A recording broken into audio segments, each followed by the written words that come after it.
Hello mga Lods, at ayun na nga po, nakapag-desisyon tayo na reband ng buhok, ng paayos ng buhok kasi nga nung nakaraan ng mahal na araw, pinagawa ko, pina-Brazilian ko lang talaga siya kasi ayaw ko nga talaga siyang ipa-reband. Ayun ang nangyari, nangarag.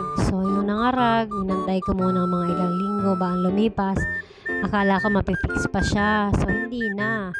Kaya nag-decide na ako dahil paalis na nga ako sa Webes. Pumunta na ako ulit ng ibang parlor. Hindi na ako nagpagawa ulit dun sa dati. Gawa nga na nakakadala talaga.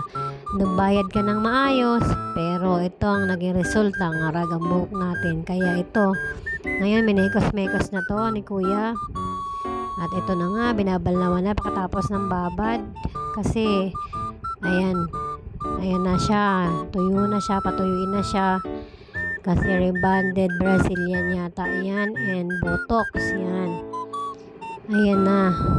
Payos na natin. Nawa ng Diyos makabalik sa dati ang ating buhok. Pamura tayo ng pamura. Yan tuloy. Napapamura tayo sa ating kakatipid. Charot.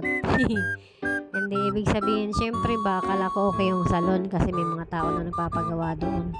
Ayun na nga, blower na nga at malapit na patapos.